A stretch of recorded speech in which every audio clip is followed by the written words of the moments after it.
So, kamusta po mga ka-Streetwise? Ako po si Takeru Miyamoto at welcome po sa aking munting channel. So, mga kababayan, sa hindi lang po nakakaalam, nag-aksaya po ng oras at panahon at pera si Amy Marcos sa Senado. Doon nga po sa pagkandak niya ng hearing kung paano nga daw po inaresto si Digong. So, mga kababayan, no, mayroon pala silang oras para gawin itong mga napakawalang kwentang bagay, pero bakit ayaw pa nila simulan yung impeachment trial ni Sara Duterte? Okay. So by the way, hindi naman yan yung topic natin, no? Pero para may reference lang po tayo. So ito yung nangyari kanina, no? So may hearing kanina, no? Senate starts probe of Rodrigo Duterte's arrest. Napakawalang kwentang bagay pero po ginawa nila ng panahon at paraan para magkaroon ng hearing. So dito nga mga kababayan. So dyan po sa hearing po na yan, okay? Nagsalita po si Sara Duterte, yung anak ni Digong. Oo. So dito no, bigla meron siyang binanggit about politika. So biglang pumasok sa utak po natin no na, 'di ba ito rin yung sinasabi ni Zian Gasa na dapat wala naman talagang plano na umuwi si Digong. Pero ang nagpabalik sa kanya is isa sa mga anak niya. At malamang po, base po sa mga nakita natin dito, kung totoo kasi mukhang totoo naman na si Sara po ata, mukhang si Sara, yung nagpa-uwi kay Digong. So ang point natin dito mga kababayan, ganyan po talaga kawalang iya si Sara. 'Di ba? Nakulong na yung tatay niya. 'Di ba? Nakulong na yung tatay niya para sa kanya, dahil sa kanya, 'di ba? Nakulong na yung tatay niya dahil sa kanya. 'Di ba? Hanggang ngayon, politika pa rin po 'yung nasa utak. Oh, tingnan niyo 'to Ano ba? Yung kay Zian muna siguro. Oh, so hindi lang po nakakapanood, ito po yung sinabi ni Zian Gasa. And actually, hindi lang po si Zian Gasa nagbanggit nito. Pati rin po sa intelligence report ni Secretary John Vic Rimulya. May pagkakatulad So ito yung unang-una. Ito yung kay Zian Gasa, no? Panoorin muna natin to, no? So ito po yung video, no? So alam po naman, no, na ang karamihan po sa inyo napanood itong video po na to. Ito lang, no? For the sake dun po sa mga tao hindi pa napapanood, itong part po na to para makumpleto po yung content, no? So ito sabi ni Zian Gasa. So, nanghalap ng impormasyon yung mga group of lawyers. Legit pa talaga yung warrant? Legit pa talaga? Wala sila makuha confirmation Pero ang pinopoint out nila, kung merong usok, may apoy, at hindi ka safe umuwi ngayon, eto na ang plot twist.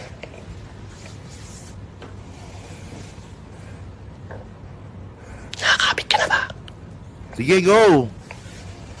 Eto na ang plot twist.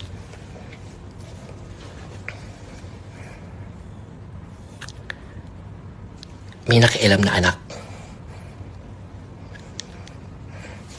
Isa sa anak. Ayun so sinasabi ni Zian Gasa dito, may nangalam na anak. So, isa sa mga anak. So, 4 yung anak ni Digong, di ba? Ewan ko lang kung meron pang iba, pero 4 lang pagkakalam natin. Si Pulong, si Baste, si Sara, tsaka yung isang walang kwenta. Di ba? Sige. Stating na kapag hindi ka umuwi ng Pilipinas, para nating sinabi sa mga taong naniniwala sa atin na mahina tayo, na tumatakbo tayo, at makaka-epekto ito sa upcoming na eleksyon ng ating mga senatorial balls. Actually, no, yung ganitong klaseng sitwasyon, napakabobong advice na Explain natin mamaya yan. Sige. Continue muna natin to. And even the big one on 2028.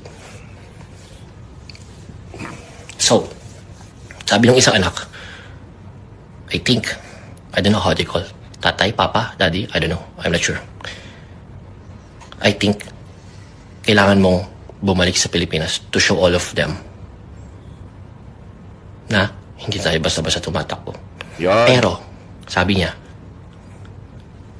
before natin... Okay, so putulin na natin. So, para makuha natin yung kwento mga kababayan. So, ang sabi nga po dito sa chismis ni Zian Gasa, na dapat talaga, ang plano talaga, mag-stay na nga tong si Digong sa China or sa Hong Kong. So, ngayon, medyo nagdadalawang isip na bumalik kasi nga daw po, meron daw pong ugong-ugong na merong arrest warrant. So, ngayon, ang ginawa nga ni Sara, malamang si Sara to kasi siya yung maingay Papakita ko yung video mamaya, no? So, ang ginawa ni Sara, di ba? Pinigilan yung tatay niya na mag-stay sa China or sa Hong Kong. So, bumalik ka ng Pilipinas, meron pa tayong eleksyon na ginagawa. Makaka-apekto ito sa mga senatoriables natin. So, politika pa rin po ang nasa utak ni Sara Duterte. Okay. So, nasabingit na po ng, di ba, ng pagkakakulong yung tatay, politika pa rin po yung nasa utak ni Sara. At mga kababayan, kanina po, nagulat po ako kanina, nung nagsalita nga po itong si Sara Duterte, dyan po sa hearing, na ginawa nga po ni Amy Marcos, na sa kabila po ng lahat-lahat na nangyari, nakulong na nga yung tatay niya, politika pa rin po yung nasa utak. So sabi ko, ay putang na, mukhang totoo ate sinasabi ni Zian Gasa. At hindi lang po si Zian Gasa may sabi nito, pati po yung sa intelligence report po ng DILG ni John B. Rimulya. So ito, panoorin nyo to ha. Ito yung sinasabi natin eh. Ano ba yun? Ito, panoorin nyo to. Cayetano and Marcos and other senators present, alam naman natin lahat at alam nila na mali ang ginawa nila. Actually, mas mali po yung pumatay ng 30,000 na katao. Mas mali po yun. Di ba? Alam niyo mga kababayan, ito yung point dito eh. Hindi na po tayo aabot sa ganitong klaseng pagka-senaryo or pangyayari. No, hindi na po sana tayo aabot kung in the first place, no pagkatapos po ng termino ni Digong, nag-imbestiga na po ang Senado tungkol po sa war on drugs ni Digong. Di ba? Kung sa simula pa lang sinimulan na yung investigasyon, ang problema kasi ang nag-imbestiga lang Quadcom. Hindi pa nakapag-file ng kaso. Kung inimbestigahan nyo na pala yung dati pa, hindi sana naabot sa ganito. Kampante kasi kayo na mukhang sabi ninyo, di ba, na walang jurisdiction ng ICC, pero katangahan nyo yan eh. Pero by the way, continue natin to ah. Yeah. Abot sa politika to eh. Sige. Ginawa nila yun just to demolish political opponents. Oh, yan. This is all about politics. O, di ba? Di ba? Nakakulong na yung tatay niya. Hanggang ngayon, politika pa rin sa utak. Oh, pakawalang yamo talaga.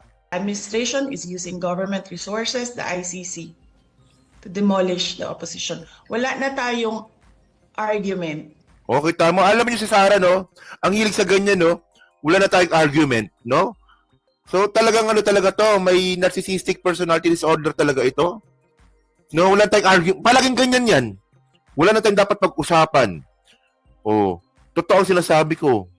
Oh, walang pwedeng kumontra dito kahit buong mundo. Tanga, di ba? Wala namang ganun eh. Parang bang ganun? Na kapag nagsasalita ka, walang pwedeng kumontra? Oh, so ngayon, sasabihin na naman ng mga DDS, takero mukhang malabo naman ata yan. Si Sara yung kasama ni Digong dun sa Netherlands, paano si Sara yung nung nakanulo? Ang point dito mga kababayan, syempre, nagigilty po yung tao. Siya yung may kasalanan yan kung bakit po nakulong si Digong eh. Di ba? Hindi kasi ito ha, base po sa sinabi ni Zian Gasa, no? Merong anak na nagpabalik sa Pilipinas. And by the way, ito po yung isa po sa interview din po ni Secretary John B. Rimulya na halos parehas, no? Halos, hindi ko sinabing parehas talaga, no? Pero halos parehas sa sinasabi po ni Zian Gasa. Medyo may mas tama or mas may impact lang kay Zian Gasa kasi marites yung pagkaka-deliver niya ng chismis.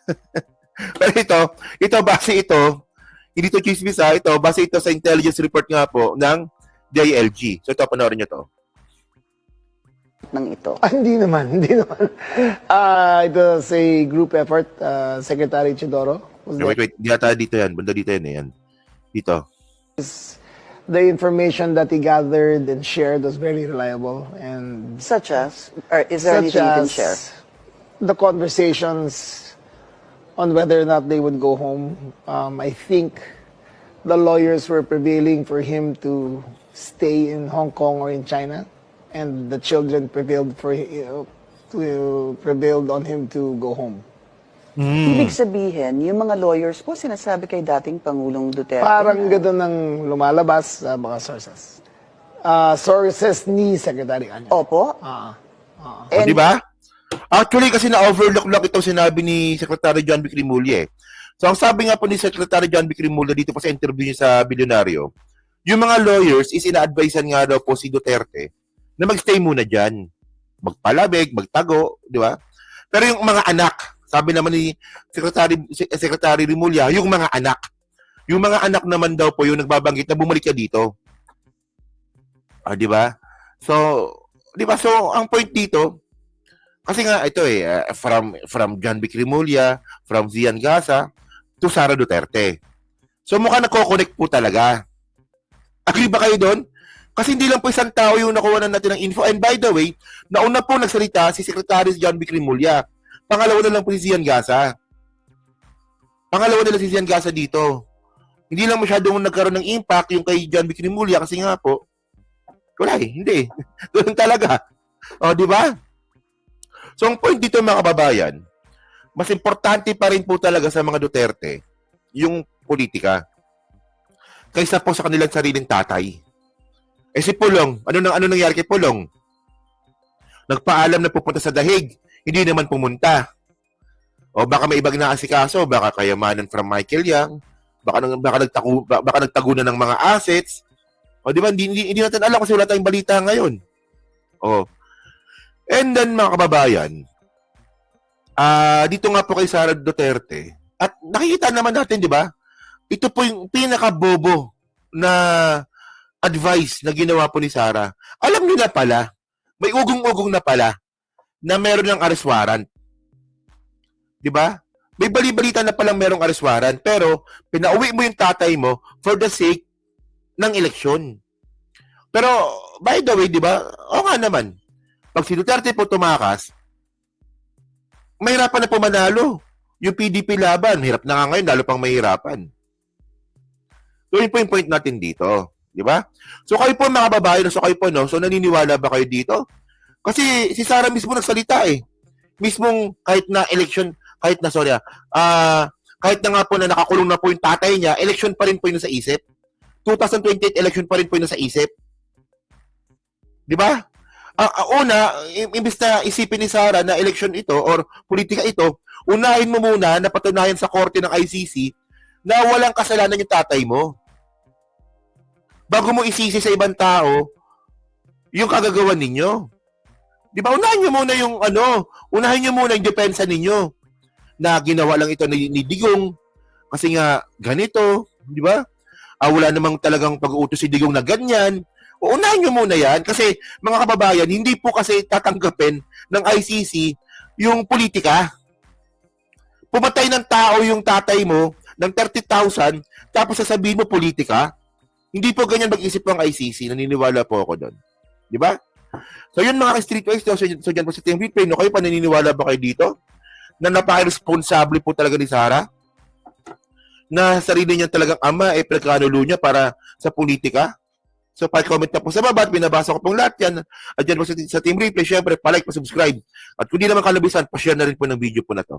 So hanggang sa muli po, kita na lang ulit tayo sa susunod nating content. So thank you, salamat, and bye-bye!